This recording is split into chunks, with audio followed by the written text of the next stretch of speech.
തൃശ്ശൂർ പൂരത്തിലെ വെടിക്കെട്ട് നിർമ്മാണശാലയിലുണ്ടായ അപകടം, ഇതിനെക്കുറിച്ചിട്ട് എനിക്ക് പറയാനുള്ള എന്തറിയോ, അതായത് ഒരു കൂട്ടം ജനങ്ങളുടെ സന്തോഷത്തിനും വേണ്ടിയിട്ട് ഒരു കൂട്ടം ജനങ്ങളെ നമ്മൾ കൊന്നു, ഇങ്ങനെ പറയാൻ പറ്റുള്ളൂ.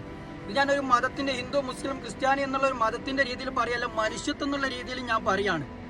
മൊത്തത്തിൽ ടോട്ടലായിട്ടുള്ള ഞാൻ പറയാണ്. കാരണം എന്താന്ന് പറഞ്ഞാൽ, ഇതൊരു ആചാരമായിട്ട് നിങ്ങൾ കൊണ്ടുവരുന്നതാണെന്നുണ്ടെങ്കിൽ ഇതിന് വേറെയും ഒരുപാട് വഴികളുണ്ട്. ഇത്രയും സ്ഫോടനം ഉണ്ടാകുന്ന രീതിയിൽ, അതല്ലെങ്കിൽ ഇത്രയും ശബ്ദമുണ്ടാകുന്ന രീതിയിൽ വെടിക്കെട്ടുകൾ ഉണ്ടാക്കേണ്ട ഒരു ആവശ്യം ഇപ്പോഴത്തെ കാലഘട്ടത്തിലില്ല. അതായത് മാസങ്ങളോളം നിന്നിട്ട് ഇങ്ങനെ നിറച്ചിട്ടുണ്ടാക്കേണ്ട ഒരു ആവശ്യമൊന്നും ഇപ്പം ഇല്ല.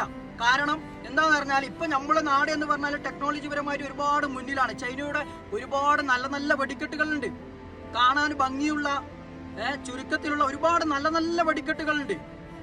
ഇത്രയും സ്ഫോടനം എന്ന് പറഞ്ഞിട്ടുണ്ടെന്നുണ്ടെങ്കിൽ, അതായത് കിലോമീറ്ററുകളോളമാണ് ഓരോരു മനുഷ്യരുടെ ശരീരം പൊട്ടിത്തെറിച്ചിട്ട് പിന്നെ കൈയും കാലും ഒക്കെ കണ്ടത് എന്നാണ് പറയുന്നത്. അതായത് ഏകദേശം 13 പേരാണ് അവിടെ മരിച്ചിട്ടുള്ളത്.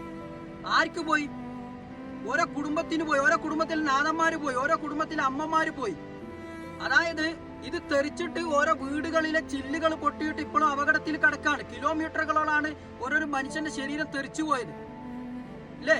ഒന്ന് ആലോചിച്ച് നോക്കി. എന്നിട്ട് അത് ചൂട് കാരണമാണ്, പിന്നെ അത് പ്രകൃതിയെ കുറ്റം പറഞ്ഞിട്ട് കാര്യമില്ല.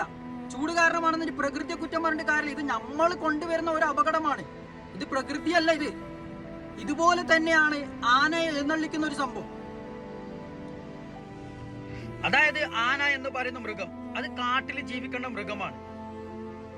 ഇത് മനുഷ്യർക്കിടയിൽ ഇണങ്ങിപ്പോവാൻ ഇത് പൂച്ചയോ പട്ടിയോ അല്ല.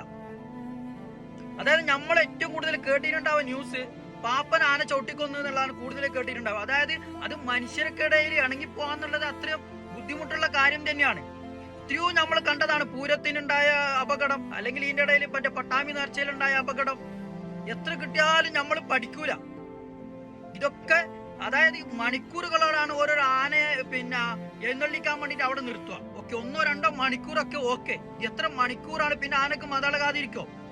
ഇതൊക്കെ ചുരുക്കേണ്ട സമയം അതിക്രമിച്ചു കഴിഞ്ഞു എന്നുള്ളത് മാത്രമേ എനിക്ക് പറയാനുള്ളൂ.